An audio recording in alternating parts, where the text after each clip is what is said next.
Dr.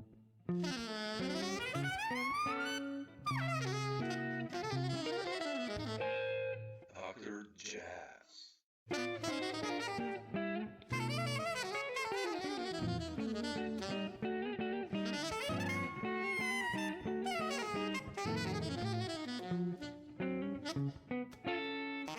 That's good. That's good. Dr. I have you on so many records, so but I want to start this talk like I checked a little bit my discography, and I think the last record I have you on is like 2010.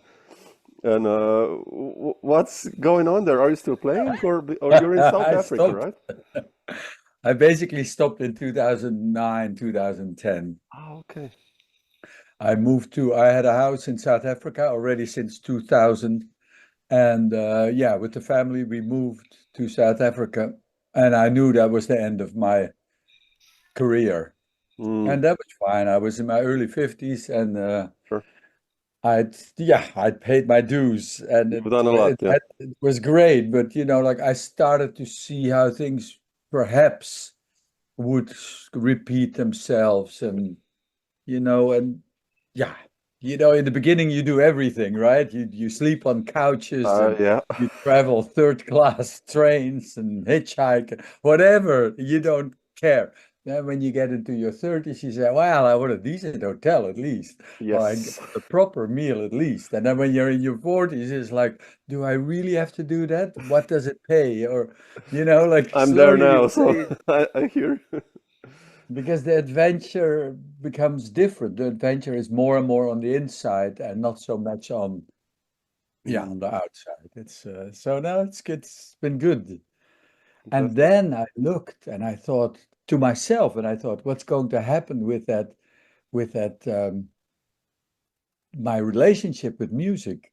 Mm, But I realized that that it's a virus that doesn't go away or that doesn't get better. It just stays with you. So my, let's say, obsession with music is still sure. very much there.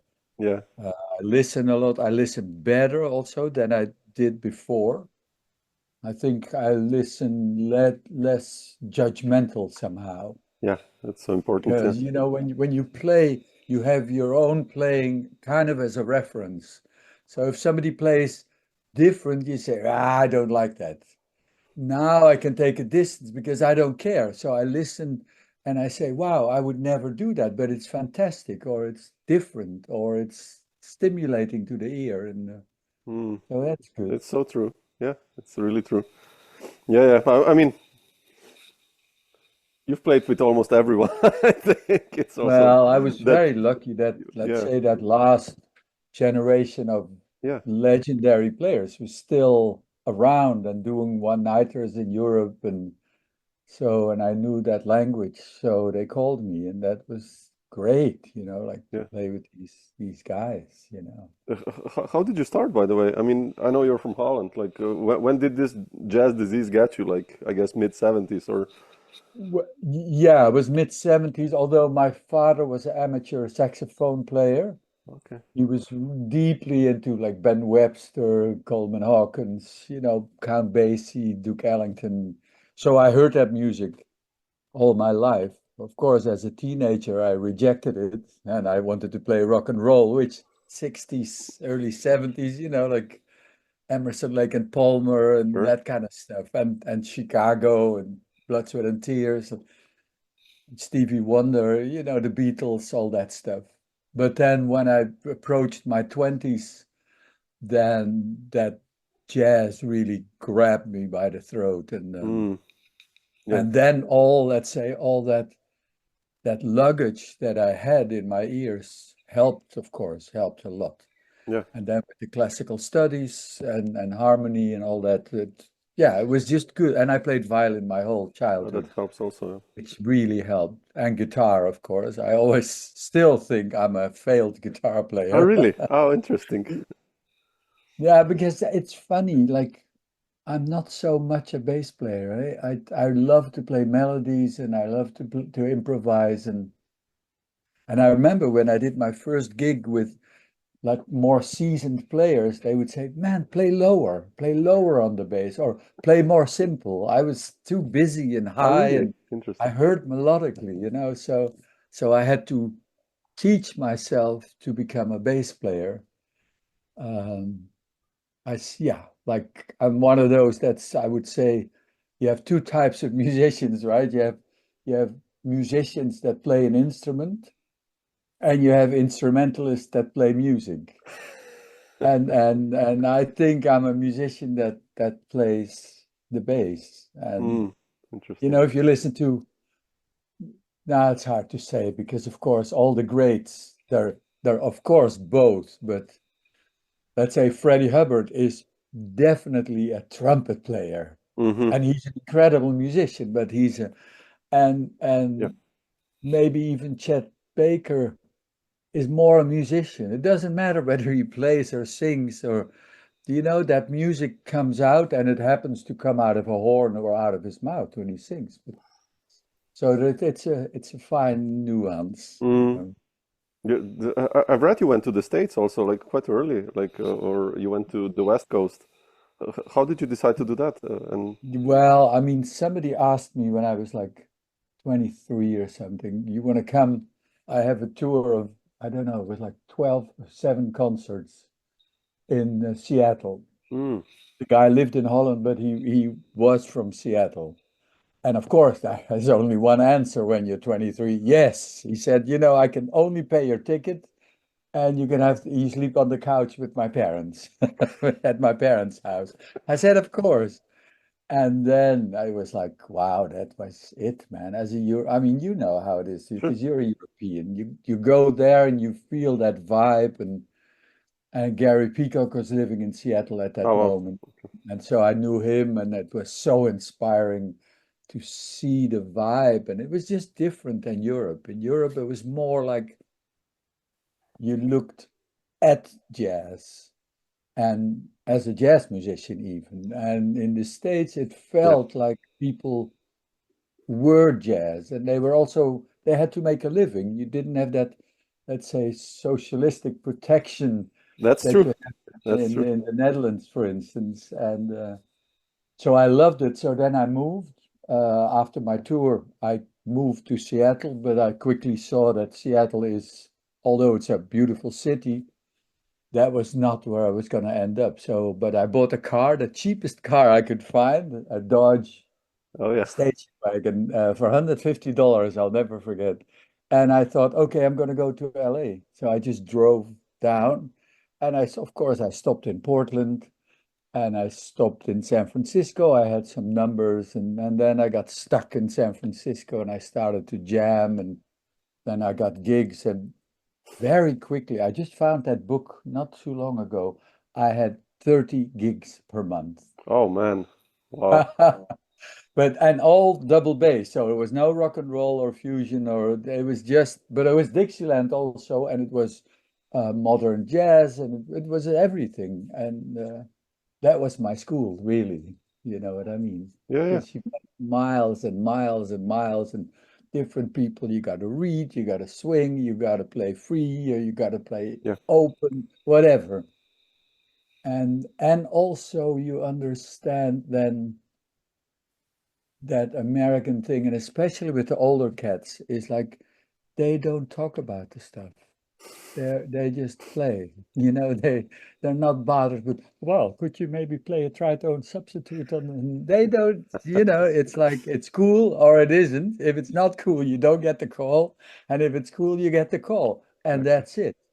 It's kind of an undercooled, unspoken um thing. Rule. Yeah. And still people very passionate and serious about what they're doing.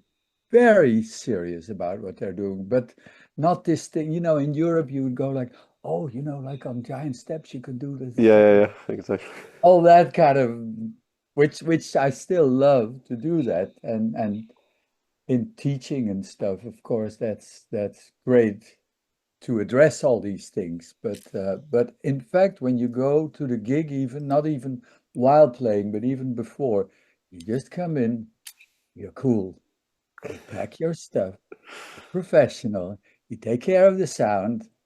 You don't go play in the sound check. No, you do the sound check because it's a sound check. So Yeah. you say more of this, and you stop when you're done. Not like, oh, I love to play, and this cacophony of.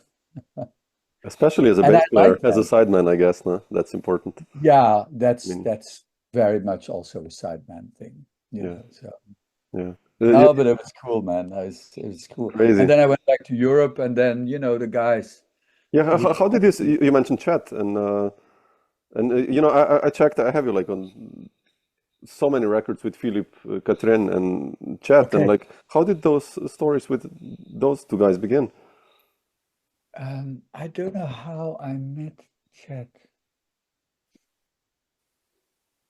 Because you were one of his last bass players in a sense, right? I played the very, very last concert with him. Wow, that's amazing. It was a very depressing concert in a shopping mall somewhere. There was a little jazz theater. There was not many people because the promotion was done very Oh badly. man. That was not in good shape. And so that was on a Monday night in Rotterdam. Oh wow, okay. Yeah, it was so depressing, man. But we played the weekend before that, we played in Paris in the New Morning, Mhm. which was great. And then, there's hundreds and hundreds of people. Um, so this last one, and then, yeah, he lost his car. I mean, that's the stories, of course. He lost his car, and then he finally made it back to Amsterdam, and Yeah. then he fell out of that window, whatever happened. I mean, there must be people that know, but No, yeah, yeah. Crazy. I wouldn't want to speculate. But how was it like playing for how did you get the call? You don't remember? I think maybe no, yeah. I was in an eight-piece band, the Amstel Octet, Oh yeah. and they did a recording and they invited Chet, and that's how I met Chet. And then he would call me sometimes, or the agent would call me, and then Chet said, and Philip Catherine, he will always say that, Chet said to Philip, "Oh, Philip, there is that bass player Hein. I think you guys would fit well together." And that was so nice. And I lived in Brussels at the time, and Philip was there as Oh well. yeah, exactly. So I went to Philip's house, and then yeah, that was love at first sight. And we played for 10 years together. We did like, I don't know, 10 or Yeah. 12 records together. So no, I loved playing with Philip. And of course there was the trio with Philip, Jean-Louis Rassenfos, which is a Belgian bass player, and Chet. But sometimes Jean-Louis wasn't available, So and then yeah. it would be either Ricardo Delfra from Paris or it would be me. Hmm. And I mean, and then I got a call to do that was such a funny story. I got a call to do a TV thing with Chet, one song. I'll never forget. And Chet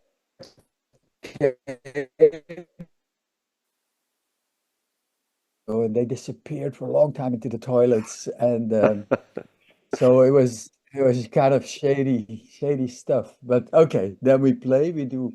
I think it was no, Portrait in Black and White Hmm. or Estate. I'm not 100% sure, but one of those two. And then after the gig, I'll never forget because I go into the curtains with Chet and Nicola, and then Chet turns around. He said, "Hein, you want to come to Japan with me?" I said, "Of course." I didn't. But he said, "But it's in 10 days or something." I said, "Fine," as if I didn't have any gigs to cancel. I had to take care of some stuff, some difficult phone calls, but of course, people understand. And Sure. then I went to Japan with Oh Chet, wow. and that was great. And Chet was in such great shape because he was not using. Oh yeah, that's He had a very good road manager who had the methadone and would give him the methadone every day. And so he was in great shape, mm. as you can hear on those Yeah, records. yeah, yeah. So wow, was playing fast and was listening. And it was a good band for some reason with Harold Danko and Johnny Engels. It was good. There was a real synergy in that trio. And So yeah, we were lucky. That was a moment in time, as Kamala Harris would say. There was a moment in time where the stars were aligned, Yeah. Yeah, and I of love course Harold's playing as well. Yeah, beautiful. yeah, no, it's, and I often think, and people ask me like, what did you learn from that? And I think the most important thing that you learn is when you're on stage with a guy like that. And then I'm not even talking about the big stages, but also the small ones where that we played in Europe. When you're next to that poetry, how can you get it into your mind to play bad? Mm, That's it. You must. It's like, you know what I obligation. mean? Yeah, yeah, Is and yep, the guy goes boo boo doo. You're not gonna go boom boom boom boom. I'm a hit exactly. jazz bass player. No, you don't. It's I'll never forget what Gary Peacock said when I was there, in my early 20s. He said, the most important thing is that you look for the unconditioned response. And that always stuck with me. Indeed, like as a bass player, you can say blues in F1, 2, 3, Yeah, 4. you are. You go, doom, doom, doom, there you go. But Autopilot, yeah. but it all depends. If you play with Johnny Griffin, yeah. But if you play with Chet or with Kenny Wheeler, or you don't, it's different. And then that first note is already different. So the second note will be different, etc. Mm, so true. Yeah, yeah, so true. But Now yeah, it's like you then went like from chat or in between already to Dee Dee, right? Ho- yeah, That that was a was big one for you. That was like the gig at the time. I mean, like one of the. How did that story with Dee Dee begin? yeah. Yes, you see, I was really freelancing around Mm. in Europe. I lived, I don't know where I lived, but, and then Didi came once. She came to Brussels, and I was kind of in the house band at the Brussels Jazz Club, which was at the Grand Place in Brussels, which is great. We played with many people that were passing through, and Mm. anyway, there's Dee Dee Bridgewater. Incredible, fantastic, beautiful lady, Sure. incredible singer, very powerful and very good on stage. And she was staying with a friend of mine, Jack Van Pol, who's a fantastic pianist. He passed away now, but I was living at his house at that moment. And so she was staying there. So we met at breakfast, which was so great. And we just chatted and we got along, okay, that was it. Didi, thank you very much. Goodbye. Yeah. Then I happened to be in a club in Paris, and I just walked to another club because you got a bunch of clubs there um, that were all kind of close Yeah. in Chile. And I go down, and there's Didi sitting, and I say, "Hey, Didi, how are you doing?" "Oh, Han, yeah, yeah, yeah." And then she started to cry the blues about French musicians and attitude, and I was living in Dover at that time, and so she said, I know. Jack told me, Jack Van Pol, that you don't like to play with singers, but if you, I would love for you to come and play with my band. If you could do like the musical director and write the arrangements, would Oh it be wow. okay? I said, of course, Wow. Didi. And so that was great. And then we pulled that band together. It was with Andre Ceccarelli, who's a Yeah. fantastic drummer, and we had a bunch of piano players. Alain Jean-Marie was there. Then Jackie Terrasson was there. We had, yeah, there was some other piano players. Then we had Bert van der Brink, this Dutch Yeah, yeah. blind pianist, fantastic pianist. And then Thierry Elias, which is like kind of a little devil from out of the box. Incredible musician and pianist.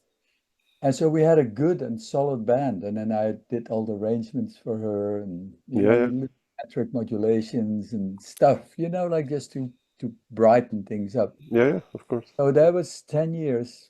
That's a long one, yeah. Yeah, it was beautiful. It was very good. And then the beauty was that the last one Dee Dee and I did, um, I kind of arranged. I was playing every year and teaching in the south of France, Cap Breton, which is like they had a festival and a double bass camp. And so that was great. And and I said, maybe Dee Dee can come. Yeah, no, that would be fantastic. So I speak to Dee Dee. Okay, that's fine. I go back to them. Yeah, but the budget, there was not a lot of budget. So I said to Dee Dee, what would you think if we did it in duo? Since this is a double bass festival, the double Oh, bass beautiful. is always kind of like featured. So in duo, there would be a lot of space for the bass. And no, that's fine. So our last concert was just a duo, Oh, man, giant stage, and us together, like almost shoulder to shoulder, singing, those that's standards. fantastic. Yeah, Wow. it's very nice. I don't know how it sounded, but it was a very good souvenir. Wow, it's so beautiful. Yeah, yeah, it sounded like your 90s were crazy, man.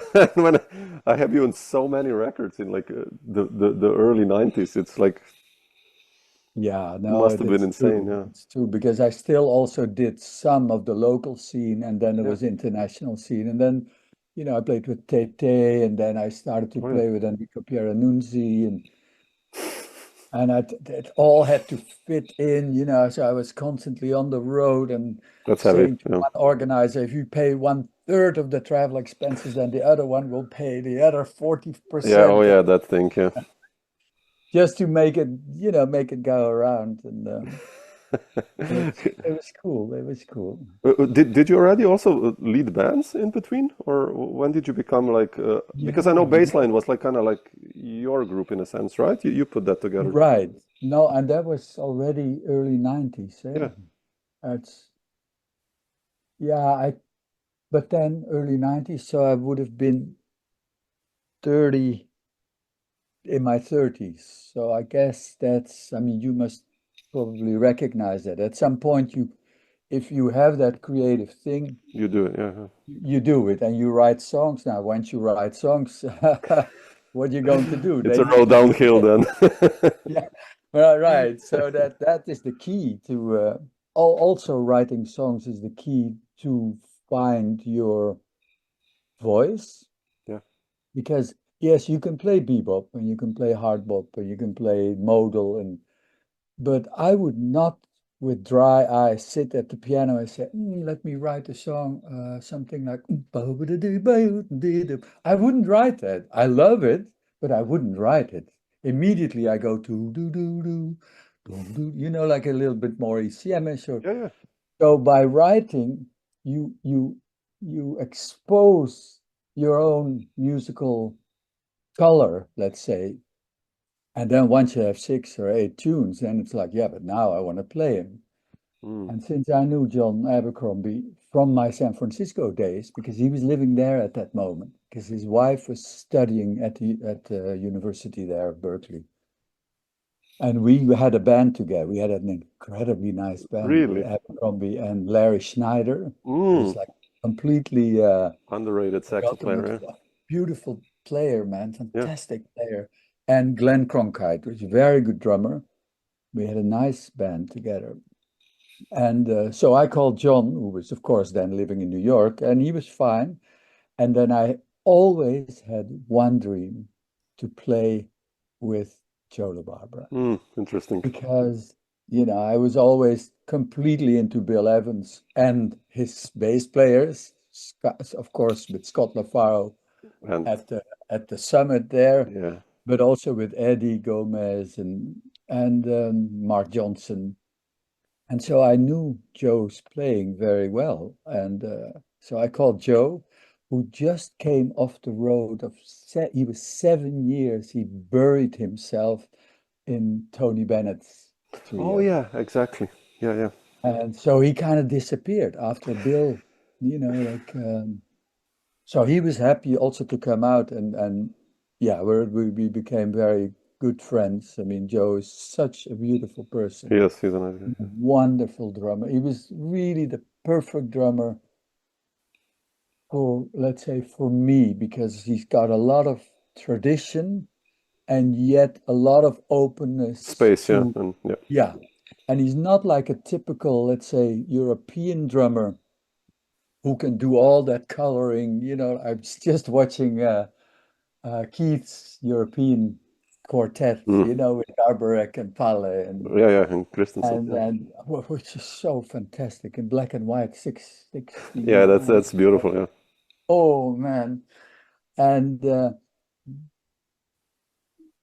Joe could do that stuff, but he could also, if it would swing, it would swing. It was like a deep groove. And of course, John Abercrombie, he was also from that generation. He's a real jazz guy, and of course yeah, he can do all the other stuff, but he also loved to swing, even break up the time a bit, like a post Bill Evans kind of feel. But so no, that was great. yeah. And then we I did love the the trio, first yeah. tour, and I remember, man, this was something. So after the first tour, I think I have to make a record because we need a CD also to solidify the music, but also as a thing to do a next tour because that's how it works. The Exactly. first tour is hard, but after that it becomes easier. And so we were in the studio, and I booked, I think, 2 days. And so we do the first day, already almost the whole record is done. Second day we come back, and in an hour the record is done. Damn, what are we gonna do now? The studio is booked, the engineer is sitting there. We're there, we're in the middle of nowhere, somewhere in Belgium. Uh, so we said, let's just record some Ah, standards. that's how the okay. And right, but the beautiful thing is, Samo, it's amazing. It's those tapes, those were 24 track Sony Dash tapes, Yeah, very expensive tapes, like $500 tapes or something. So I couldn't afford to pay for more tapes. So we said, let's do it directly to 2 track. So on track 1 and 2, there is I Hear a Rhapsody. On track 3 and 4, on the same tape, there is Gone with the Wind and etc. So we could only do 12 standards.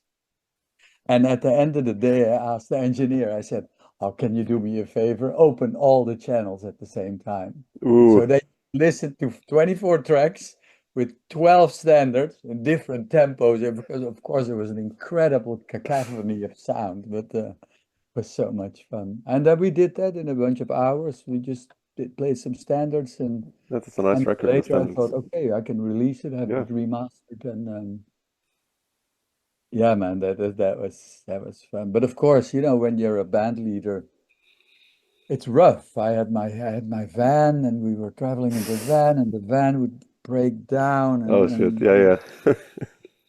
yeah, and then it was cold and miserable, and John, he could, like, yeah, yeah, yeah, yeah. I put him in a Bastion hotel in Dordrecht. I was living in Dordrecht Oh, somewhere. really? My partner is from Dordrecht. Uh, She's Dutch, oh, so I know Dordrecht really well. Amazing, man. That's Yeah, it so was funny. it was just a little bit out of town, like going, Oh, yeah, fantastic. on a dike. I had a little Yeah, house on the water. It was fantastic. And but I put the guys in of course, not too expensive hotel on the days off. That hotel was called the Bastion Hotel, but that was in the middle of nowhere. And it's kind of like, yeah, okay, it's a 2 star. It was like, okay, simple, a bed, a sink, a shower, a TV mounted on the the typical Euro. thing. Yeah. And but of course they couldn't go out for a cup of coffee, and so then John calls me one day, say, Hein, we have to do something, man. We cannot stand this beastly bastion anymore, the beastly bastion. Oh, and I understood completely, of course. Of So I said, course. okay, I'll cancel, and I'll find a hotel in downtown Dordrecht, which is a lovely city. Oh, beautiful. Yeah. And so I put them there. Of course, yeah, that cut a bit into the budget, but stuff I've done happens. the same things, man. Yeah, you don't know these things. No one tells you, No, you know. exactly. And exactly. but then then it makes sense, of course. You're on the road like there, you want to go out, have a piece of cake, coffee or something, Yeah, and and see and buy a newspaper, yeah. and of course John he was 10 years older than me. So where I was like in my 30s, eager Yeah. and ready to still sleep, what we talked about before, to sleep on the couch, he was Yep. past that. Come on, you have to Of give me at course. least something, like hard Yeah, enough as it is. But, bizarre. but Bizarre. are you still in the States or are you back in No, I'm Europe? in Slovenia. My Oh, my, okay. my wife, I mean my partner, she's from Dordrecht, and she worked in Rotterdam, and we had a long distance relationship, and Me we too. kunnen ook Nederlands praten, maar Nou, dat is niet te geloven. Oh, yeah, incredible. yeah. Now she moved 5 years ago to Slovenia, so we're in Slovenia now, where I'm from. So Yeah. we have a But you house lived here. in the States for a while, or you traveled a Yeah, lot. yeah. I was there every year for at least 2 months in New York, and I did Yeah. the sessions and recording and slept on the couches and ate burrito every day. The usual. What you did in Seattle, I guess that's what I did in New York. So it's just like now when I look back at it and I talk to my students, I'm like, yeah, do that. I mean, I would not do that again. I'm just like, man. But Yeah, you have to do it because that's how it goes. That's how you learn and that's it, practice 10 man. hours a day and just do it if you want to do it. Right. And Otherwise, be surrounded, especially in New York. I mean, you go to the clubs and oh you man, think you're a decent player, and you go like, oh shit, I oh never man. heard about this guy, but he plays a lot better than me. I was 19 the first time I went, and Oh I was shit, yeah, quite okay, and here yeah, in Slovenia, so I played. I could do giant steps. Okay, let's say decently, right, or standards and blah blah. I go to New York, like okay, I'm gonna play now and learn and yeah. mingle. And I go to a first session. I think it was in Harlem, and I didn't take out my guitar. I was like, shit, man. There were like 6 guitarists, horn players, and then I didn't go to a session for 10 days. I just practiced all the time. Then I finally Yeah. found the courage, like okay. But it, Right. it was like 3,000 guitar players in New York who played way better than me. But It's it- such a great wake-up call. Yeah, yeah, that's also, I say it to my students, yeah, always move on. When you're the best in your town, move on. yeah, yeah. And I was, yes, of course, I was the best bass player in Roosendaal, where I'm from, which is like a little provincial town. So Sure. I moved to Tilburg, and then I was the best player in Tilburg, and I moved to America. And then when you go to New York, Oh, you realize you're never. The greatest guys are there playing in the clubs around the corner. it's George insane, right? Mraz Yeah. playing here, Buster Williams playing there. Like, what the fuck? Why am I even doing this? Yeah. I think But Drew Grass, Drew, right? yeah. He told me once, like when he got to New York in like 85. I don't know who he played with, but like someone told him, like, yeah, okay, let me write down your number and name. And the guy takes out this black book, and he writes Drew's name like there, the last line, and Drew looks above the book, and there's like Mark Johnson, Eddie Gomez, George Mraz, all these guys written. He was like, man, I mean, I'm never gonna get a call, like it's like, but obviously Right. somehow then it works because it's if you're good, I guess, and lucky. Yeah. There's all. I mean, like those great guys can't do all the gigs. Exactly. So, So and then sometimes it's a budget thing, or they're not yeah, available, or it's a personal thing also. yeah, yeah. Because, yeah, man, it's like what a voyage, hey? It's a voyage. Yeah, yeah, yeah. And Heine, I wanted to ask you also one thing. You mentioned Kenny Wheeler before, and he's my hero. yeah, How did you meet Kenny? And I mean, you got to play quite a lot with him, right? not so much, but yeah, we did some things. I once had a baseline gig in Bilbao at the Mm, festival, and at the last minute, something happened and Abercrombie couldn't come. And then I had to do something and not just like take some unknown guitar player. player. Yeah, Like baseline, I can say it was my band, but of course it floated on the I know how it name goes. of Of course. Abercrombie. That's the name of the game. Um, So I got Enrico Pieranunzi and Kenny Wheeler. Oh wow. Okay. And that was so nice. And Joe was there, I think, if I Oof. remember right. And so we played that festival and they played my music, it was because I love deeply Kenny Wheeler and his playing and his writing, of course, Oh man, also. yeah. Amazing. And so that was good. And then Kenny sometimes would have that would be a thing where I would play and Kenny would play different things. I invited him once more to a thing in the Netherlands. Then there was a recording we did in Paris with I think with Daniel Humer and Wow. so yeah, our paths crossed, but not so much. Also, his pianist at the time was John Taylor, Of course, yeah. incredible pianist. And I was living in Dover at that moment. And I knew that John was also living somewhere at the South Coast. So I thought, let me go to him. Mm. You know, I'm like 31, 32, I think, because yeah, I remember that. So I call him, hey, Hein, yeah, come over. That's good. And so I go to his house, just a nice little house in a village. And we have a cup of tea, of course, nice and British. And then he said, you want to play some? And I said, yeah, that's good. And so he had just had an upright piano. I took out my bass and we played a few standards. Mm. And I tell you, that was so intimidating. I couldn't. I couldn't. His rhythm was so solid and intricate at the same time. Yeah. I couldn't. I couldn't. I wasn't ready. I definitely was not ready. So after two tunes, I said, "Oh, thank you so very much, Oh my shit. Oh my man. bass." And I just went home with Oh tears in wow. my eyes. I was like not amused. Eh? It was such a wake-up call because this is after Chet and to this and that, like Griffin and forget it, forget it. That's another. Yeah, he was so good, John. Yeah. It's also a level of, let's say, harmonic and rhythmic complexity that I wasn't used to at all. Mm.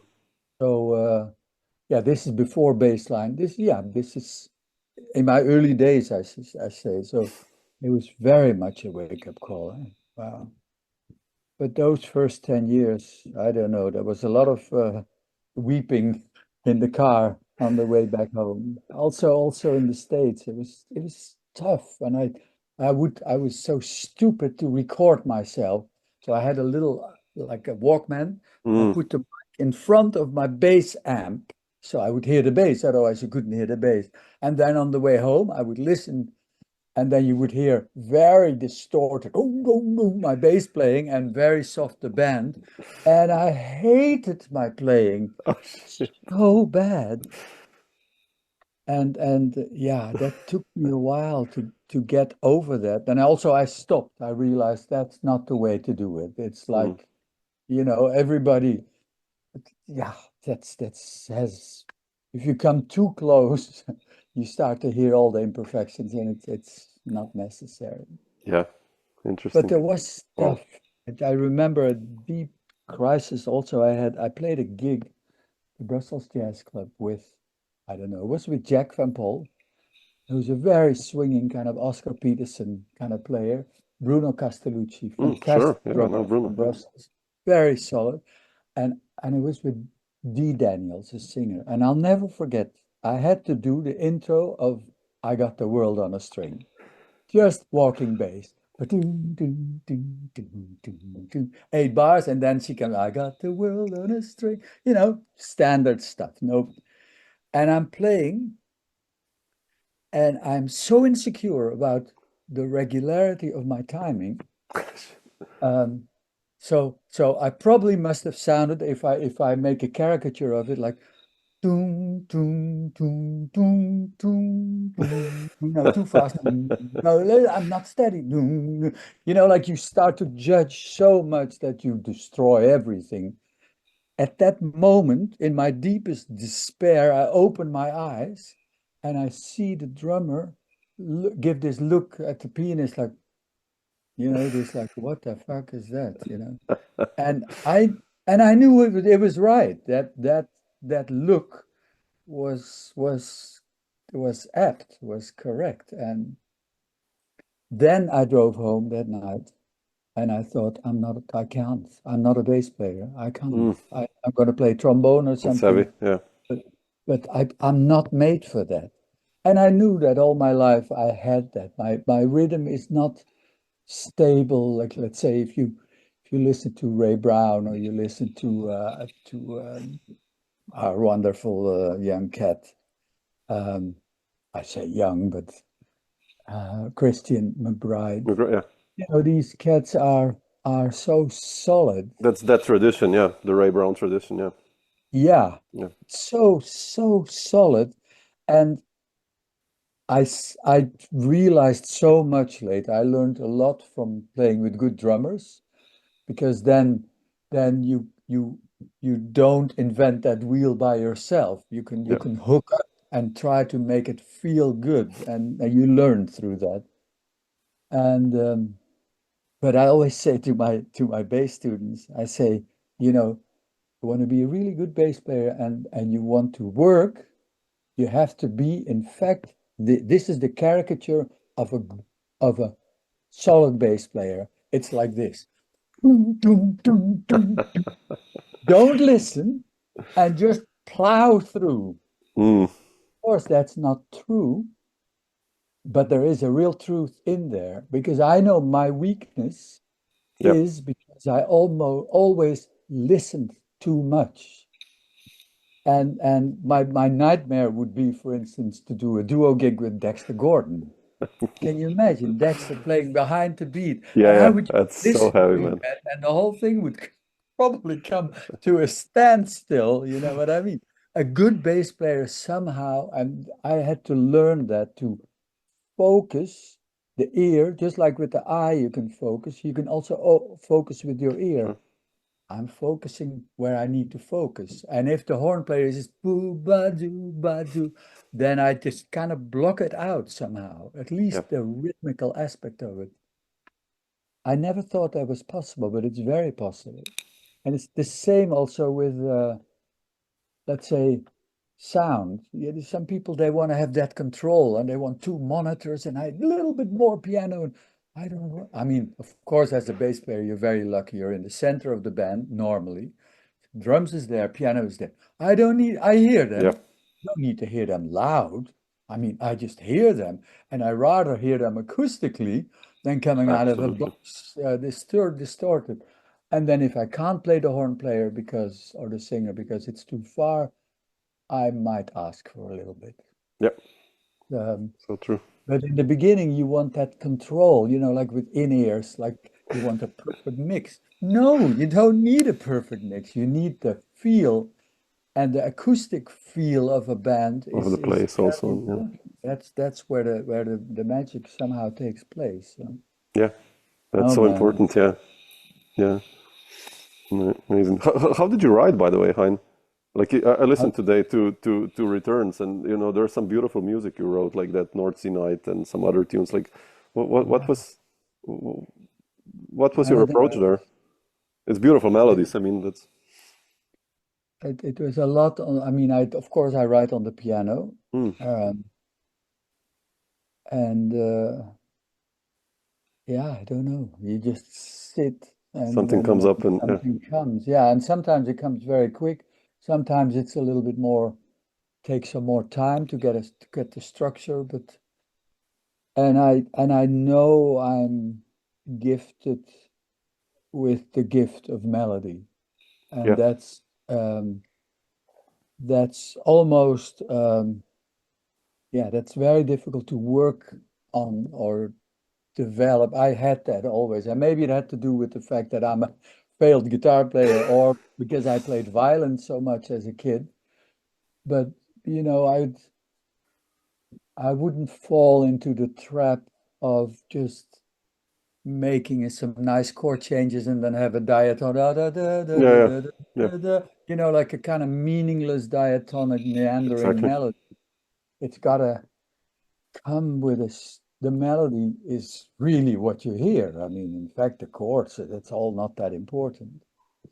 And what opened my eyes to that very much was Brazilian music, Oh, really? Interesting. because the melodies in Brazilian music are so incredibly strong very often. Um, I remember, man, in my 30s, this was just it's quite amazing. Halfway my 30s, I had done so many gigs. I hated, and I'm telling you, I hated jazz. If I I would can hear believe ting, you. ting, ting, boom, boom, I would say, please leave me out of it. I can't stand it anymore. The automatic, like Yes. Jamie Aebersold, and so then I did a tour with Rita Marcotuli, Oh, sure. Beautiful player. fantastic lady from Rome. We had a trio tour, and she was way into Brazilian music, and especially Elis Regina. Yeah. And she gave me a few cassettes, and I went home and I only listened. I had they had these nightmare machines, double cassette deck, auto play, auto reverse. Yeah, yeah. So you never know whether to go forward or backwards, or are you on the left or on the right.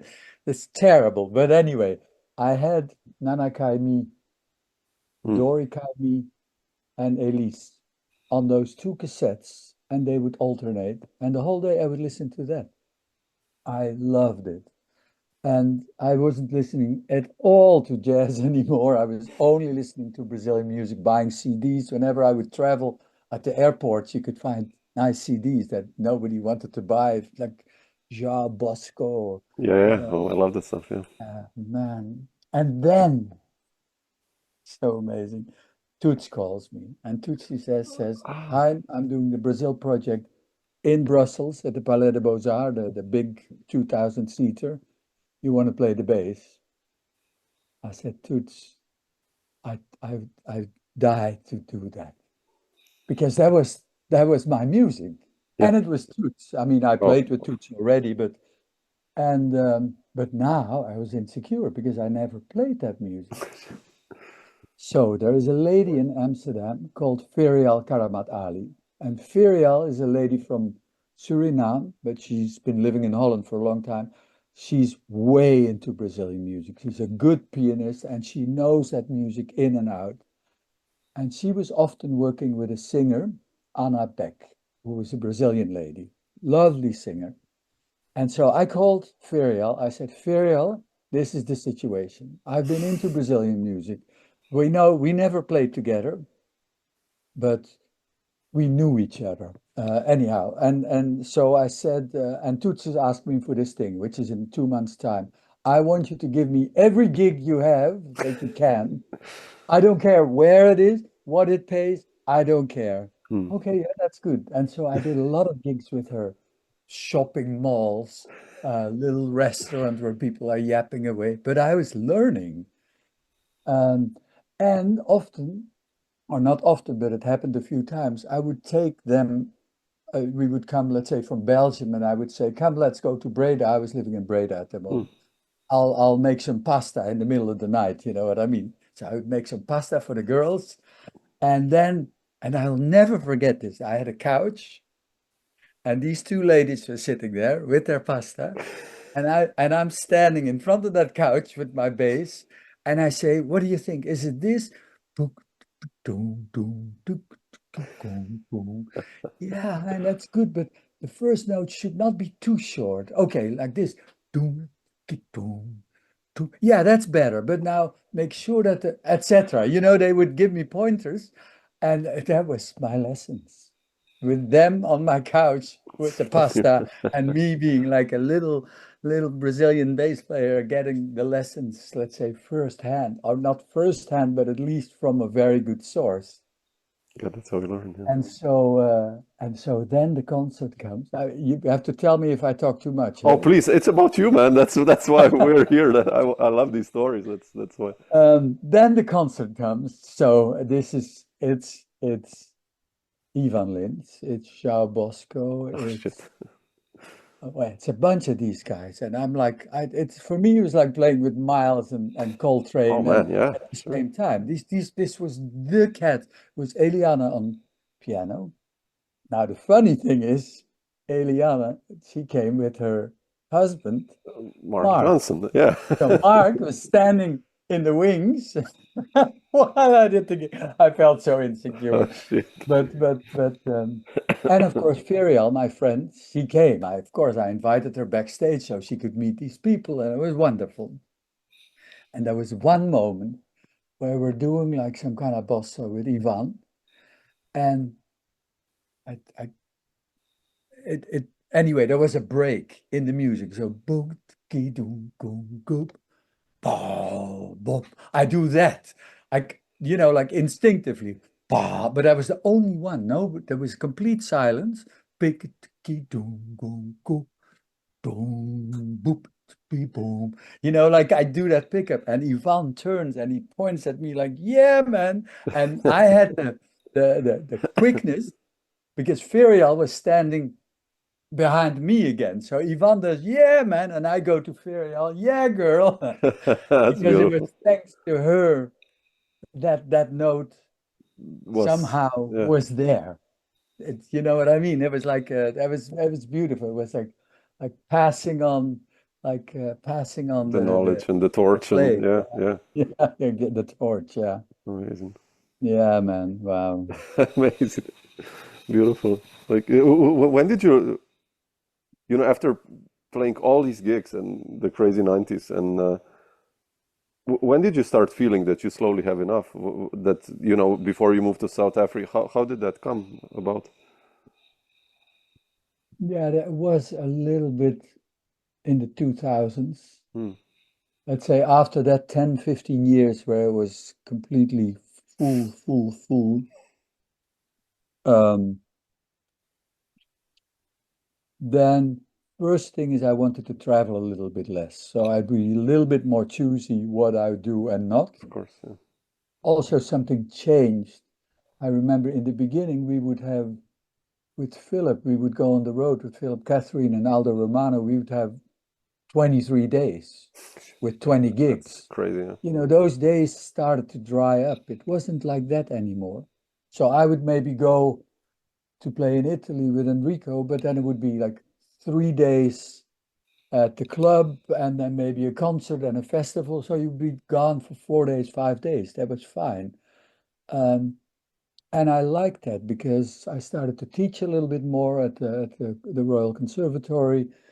And I also liked to be home, and I had my connection with my town, Dordrecht, and I was always at the Dordtse Jazz Sociëteit, the jazz club there. And so, yeah, I slowed down a little bit. And then also local gigs would come, like in Holland, because there was some initiatives where people put jazz Yeah, in concert halls. Um, a whole series, and I often would be on one of those series, and then you would do 16 gigs. You would go to this town and that town. That means you come there at 5:30, you do the sound check, you have yeah. your proper meal, you play That's at 8, 10:30, you're done before midnight, you're home. That was like a miracle. yeah, In the beginning, I really liked that, but after a while, I thought, is this all it is? Am I going to do this for another 15 years? No. Slap that bass around and play with all love and respect for the people that are there. But it was a lot of gray hair that you would sure, see there. A sure. lot of people in their 50s and 60s. It's like Germany So or Austria nowadays, or yeah, yeah, yeah. And it's like, yeah, what could I do? And then the clubs, but then you're also at a point where you're not going to go for 100 euros anymore. You know what I mean? It's like sure, you want some proper thing before you slap your thing and you park your car and it's exactly. raining. You're amped and oh la la, man. I'm not a mule. I'm supposed to be an artist. But so that thing shifts. And then I met my wife and we had a baby, still in Dordrecht, but I already had the house here in South Africa for 10 years. I would escape Yeah. whenever I could. I would be here twice, sometimes 3 times a year. And then, so I came with my, let's say, new wife, and we're standing here, the top floor, overlooking the ocean. And I say to her, when we are happy here, nobody's going to say, no, you cannot do that. You have to continue on the path that you So started. true. Yeah. Yeah. And so we said, let's do it. She's quite adventurous in that sense as well, because it's easy to say, let's do it, let's move. And then the thing comes. There's a house full of records and CDs and instruments and furniture. And so we slowly put everything in my little theater in Dordrecht. And then one day that container comes. And then 2, 3 guys, and they carry everything in the container. I'll never forget that day, man. The house was empty. Mm. That container was full. I remember the last little thing that we put in it and the thing. And then it was a rainy November something. That truck drives away, and then you think, that's my life. Yeah. Wow. Yeah, that's And heavy. of course, it's the possessions of your life. It's not your real life, but this is it. A story Everything that is was, yeah. there. My Yeah. my bass and all the music and all the books that I have and all the records, and it's there. It's going to the other side of the world. Jesus. And then we got onto a plane a few days later. Then you come here, South Africa. Of course, the weather is inverse. So it was spring. It was beautiful. The ocean is there. Immediately you're in your shorts. And 4 days later, there is that same container in the little gravel road street. And you open up, and there it all comes back to you. It's such you can't Interesting. imagine it. It's such an adventure. It was. It's good. Then you slowly unpack, and some boxes are still unpacked after 10 years. So Sure. it makes you think, do I really need all that ballast in my life? Yeah. Because in fact, I don't read all my books. I don't read, like I have all my records. I go to Spotify and I listen Yeah. to the Nowadays, yeah. Yeah. I'm the same. sorry, Yeah. Yeah, I'm the same. sorry record industry, but It's true. Yeah. so, and then I knew, okay, South Africa, I'm not going to play here because there's no scene to speak of. There's no budgets. Sure. Yeah, it's different. So I was teaching a bit at the university, but that would be half a day a week or something. And then, yeah, I did lots of other things. We ran a guest house. I started a bakery, Oh, and I'm in beautiful. the middle of all that still, That's fantastic. it's good. It's good. But that music is so strong still. Now I'm writing a bunch of PDF books. So I have a publishing company now. We have a good website. And Fantastic. so I did one of the last concerts I did with Toots was I had 2 guys come in and record me very egotistically, but the bass, because I had this in mind. I thought if I can do that, I can make a little method book where I show, let's say, how it is to function within. And so, and a few months ago, I finished all Oh, that. So I did fantastic. all the transcriptions, but I mean, transcriptions precise. If it's tuku, it's tuku, not Okay, just that's like a fantastic. Yeah. cross, now a little cross on the correct string. I mean, very meticulous. Then I have the video. Of course, the music is then underneath, so you can follow it. And then there's a booklet that comes with it that describes, like, okay, I hear the pianist How you play it. approached. Yeah.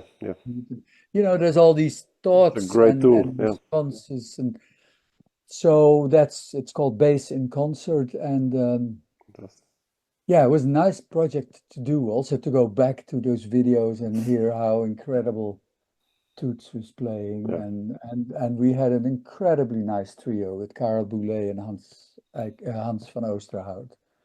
We're a very oiled machine, very much carrying Toots, but still adventurous because Toots Sure. is so adventurous. He's not He was scared amazing. Yeah. He was really of good. chromatism or taking things around corners or wow. Kenny Werner is on a few of the songs, Oh, and beautiful. yeah, it was lovely. Amazing. So that's what I'm doing now. I was just working on major shapes. I'm very interested in the mechanics of the instrument as well. Uh, so I do that. Then I, Fantastic. I write pages and pages of you can do that, but you can also do that, and that.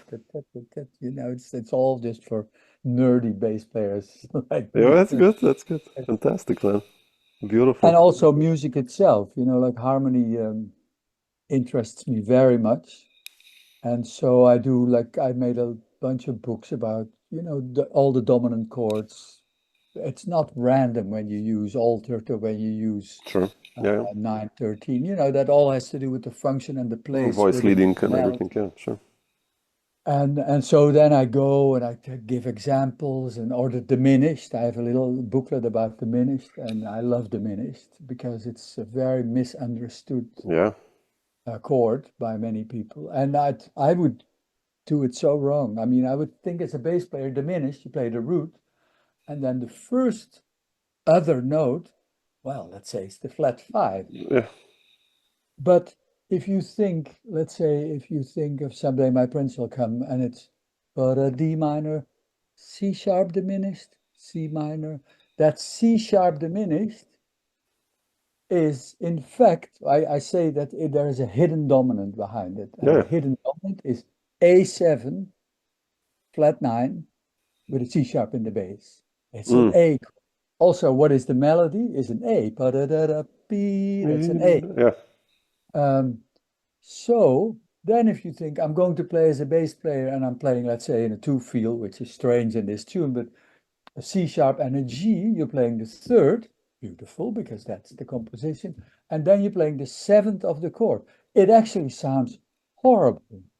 You have to play D, C sharp, A, Mm. C, do. And if you play C sharp and then an A, oh, it's majestic. And then when you play solos, you don't play the stupid, Yeah, yeah, exactly. Yeah. or like, no, you play A7. With C, B flat, A, G.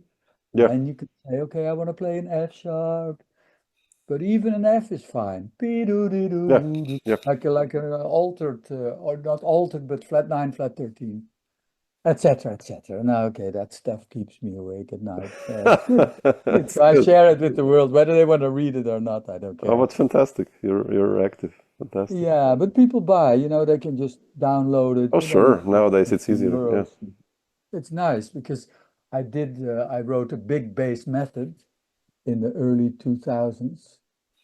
But it's like books like this, and they're in a warehouse. I'm paying them every month just for the storing, and then Yeah. they send it, and then I get lost, and then It's like it's CDs, right?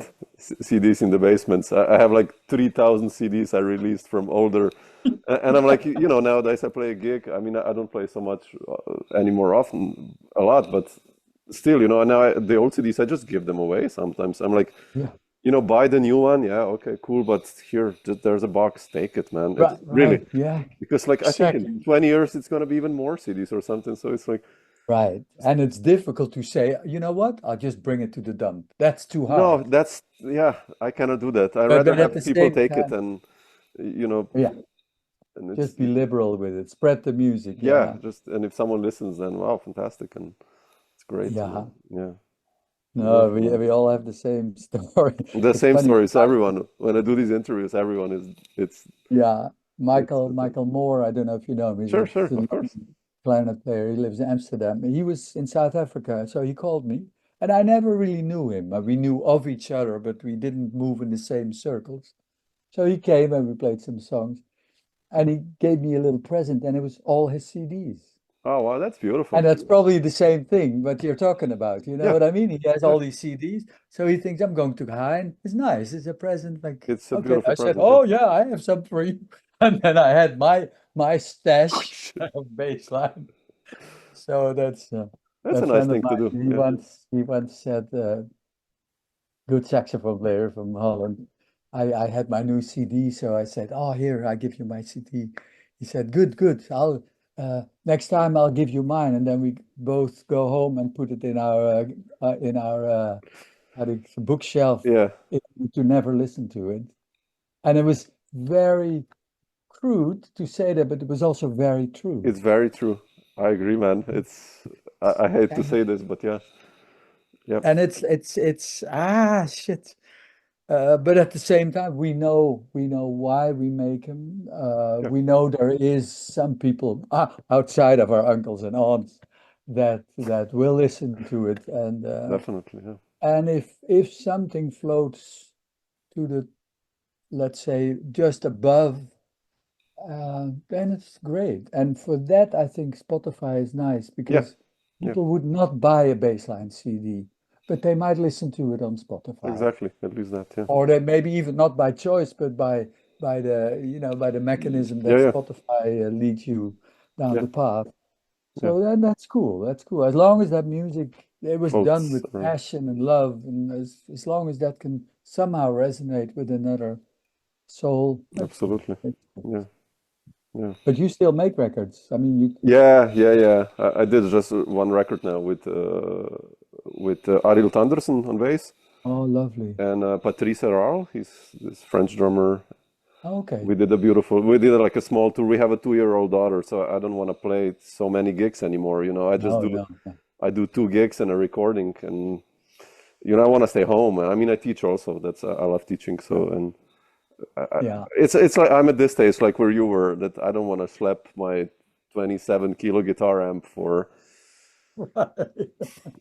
shit. I know, but I'm not really old yet. But I'm getting to that stage, like when I'm like, oh shit, I'm rather home. It's and teach, Yeah, no, and it's it's all about bake the bread and cook balance. and enjoy life, and Right. as much as Yeah, I and love music, as long as that passion doesn't fall asleep, you yeah, know what I yeah, mean? yeah, yeah. It's just the Because the whole investment and the passion that we oh put into it is time, so yeah, big. Even through teaching is already important. But if you yeah, only teach, it also can become kind of a bit dangerous exactly, because then before you know it, it becomes words only. You exactly. got You have to do the When I music, was yeah, teaching, I always took the bass because I wanted them to hear it, yep, because there's more to da da da da da da da da. Yeah, but you can also play exactly, with yeah, a sound or an intention that you cannot explain. yep, But by hearing it, you go like, ooh, what was that? exactly, exactly, Lovely, man. man, yeah, fine. I'll end the official We, part here, but like I'll do it yeah, later. we can talk for another hour But if we needed to. Or yeah, but I could. I'm sorry, oh man. man, I've no, been it's about you. That's why I called you. But thanks for yapping away. sharing these thoughts, man. I really appreciate it. It It's was good. beautiful. Anyway, I'm going to start my band again. I decided, baseline. I found a fantastic young guitar player here, Kaya, Oh, who fantastic. lives in my village here, who in fact I was playing with when he was already 13, 14. Wow. So I've known him for 10 years. And yeah, and a good drummer from Cape Town. And then I just want to do it. So Yeah, I'm just happy. Two fantastic. guitar. Fantastic. Yeah, yeah, Fantastic. Yeah. can't stop the bug No, from exactly. showing itself sometimes. Exactly. But